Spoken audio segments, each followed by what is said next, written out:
Olá, queridos. A paz do Senhor. Bem-vindos de volta à nossa série Leitura Bíblica em um ano hoje. Vamos mergulhar nos capítulos 25, 26 e 27 de Números. Você já se perguntou como um momento de compromisso pode ter consequências massivas? Ou como Deus prepara uma nova geração para uma promessa? E o que acontece quando um líder sabe que seu tempo está acabando? Esses capítulos estão repletos de drama intenso, lições cruciais e uma história surpreendente de mulheres que mudaram a lei. Então, pegue sua Bíblia e vamos começar. Começamos no capítulo 25. E a cena é bastante chocante. Os israelitas estão acampados em Sitim, bem na beira da terra prometida. Depois de toda a sua jornada, você pensaria que eles estariam focados, mas em vez disso, alguns dos homens começam a se envolver com mulheres moabitas.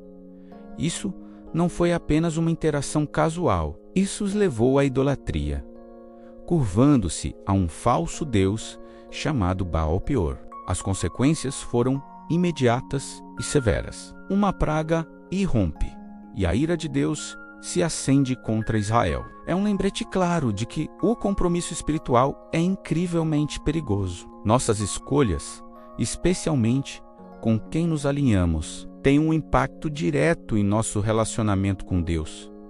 No meio desse caos, um homem chamado Finéias, neto de Arão, o sacerdote, toma uma atitude decisiva. Ele vê um homem israelita trazer descaradamente uma mulher midianita para o acampamento, bem na frente de Moisés e da comunidade em luto. Finéias é cheio de um zelo justo pela honra de Deus e põe fim a esse ato público de desafio. Sua intervenção detém a praga, mas não antes que 24.000 pessoas tivessem morrido. Deus honra a ação de Finéias, fazendo uma aliança de sacerdócio perpétuo com ele e seus descendentes. Isso nos ensina que defender a santidade de Deus, mesmo quando é difícil, é algo que Deus vê e recompensa. Não se trata de ser julgador, mas de ter uma paixão genuína para que o nome de Deus seja honrado. À medida que avançamos para o capítulo 26, o tom muda. A praga acabou, e Deus ordena a Moisés e Eleazar que façam outro censo de toda a comunidade de Israel. Isso não é apenas uma contagem aleatória. O primeiro censo foi feito no Monte Sinai, bem no início de sua jornada. Agora, quase 40 anos depois, um novo censo marca um novo começo. Pense nisso. Quase todos daquela primeira geração, aqueles que tinham 20 anos ou mais e se rebelaram contra Deus, haviam morrido no deserto, exatamente como Deus havia dito. Apenas Caleb e Josué permaneceram. Este censo era para a nova geração, aqueles que estavam prestes a herdar a terra prometida. Este censo serviu a um propósito muito prático: determinar o número de homens elegíveis para o serviço militar e guiar a divisão da terra. Cada tribo receberia uma herança proporcional ao seu tamanho. Uma tribo maior recebia mais terra, uma tribo menor recebia menos. Este foi um passo tangível e emocionante. A promessa não era mais um sonho distante, estava se tornando uma realidade concreta com a alocação de terras sendo planejada. Isso nos mostra que Deus é um Deus de ordem e detalhes. Ele não apenas faz grandes promessas, ele elabora os passos práticos para cumpri-las. É um momento de transição, de deixar o passado para trás e olhar para o futuro que Deus preparou. A contagem em si é um testemunho da fidelidade de Deus. Apesar de seu pecado e anos de peregrinação, Israel ainda era um povo numeroso, pronto para entrar na terra. E este é um ótimo momento para perguntar: você está gostando desta jornada pela Bíblia? Se você está achando este estudo útil, Por favor, reserve um segundo para clicar no botão curtir. Isso realmente ajuda nosso canal a alcançar mais pessoas. E se você conhece alguém que poderia se beneficiar desta série, por que não compartilhar com eles? Vamos espalhar a palavra de Deus juntos. E claro, se você ainda não se inscreveu, agora é o momento perfeito para não perder um único capítulo em nosso plano de leitura de um ano. Agora, para o capítulo 27, que contém uma das histórias mais notáveis e progressistas do Antigo Testamento. Começa com 5 mulheres, as filhas de um homem chamado Zelofehad. Seus nomes eram Mahalá, Noa, Ogla, Milca e Tirza. Elas vieram diante de Moisés, Eleazar, o sacerdote, e todos os líderes com um problema sério. O pai delas havia morrido no deserto. Ele não fez parte da rebelião de Corá, mas havia morrido por seu próprio pecado e não tinha filhos. De acordo com as leis de herança da época, isso significava que o nome de sua família e a herança de seu pai seriam perdidos. A terra não passaria para elas. Em vez de aceitar isso, essas 5 irmãs corajosas se levantaram e apresentaram seu caso. Elas perguntaram: por que o nome de nosso pai seria tirado de seu clã? Porque ele não teve filho. Dê-nos uma posse entre os irmãos de nosso pai.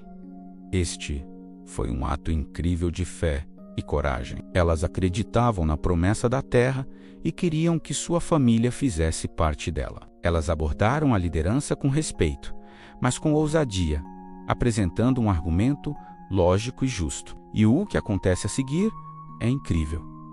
Moisés leva o caso delas ao Senhor. Ele não as dispensa. Ele busca a sabedoria de Deus. E a resposta de Deus é clara.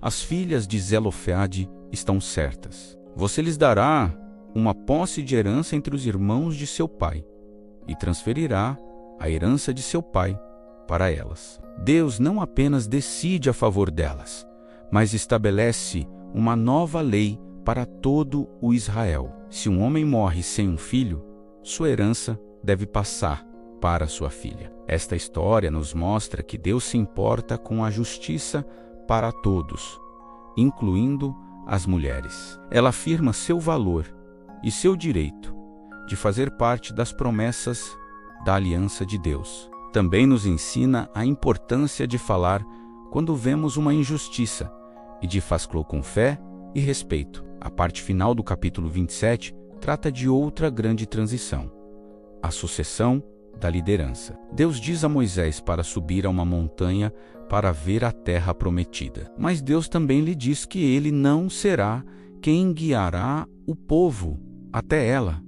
Isso deve ter sido agridoce para Moisés. Depois de 40 anos liderando este povo difícil, rebelde e, no entanto, amado, ele só veria a promessa à distância. Mas observe a resposta de Moisés. Ele não reclama nem discute. Seu primeiro pensamento é para o povo. Ele ora que o Senhor, o Deus dos espíritos de toda a carne, nomeie um homem sobre a congregação que saia diante deles e entre diante deles, que os guie para fora e os traga para dentro, para que a congregação do Senhor não seja como ovelhas que não têm pastor.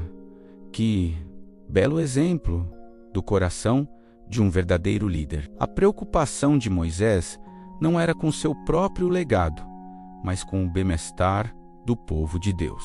Ele sabia que eles precisavam de um pastor para guiá-los. Em resposta, Deus instrui Moisés a comissionar Josué, um homem em quem está o Espírito. Moisés deveria impor as mãos sobre Josué diante de toda a congregação, dando-lhe parte de sua própria autoridade para que o povo o obedecesse. Essa transferência pública de liderança garantiu uma transição suave e clara. Isso nos mostra a incrível previsão e cuidado de Deus por seu povo. Ele nunca os deixa sem um guia. Este momento entre Moisés e Josué é uma imagem poderosa de mentoria e da passagem do bastão para a próxima geração. A obediência e a humildade de Moisés, neste ato final de sua jornada de liderança, são verdadeiramente inspiradoras. Então, ao refletirmos sobre esses 3 capítulos,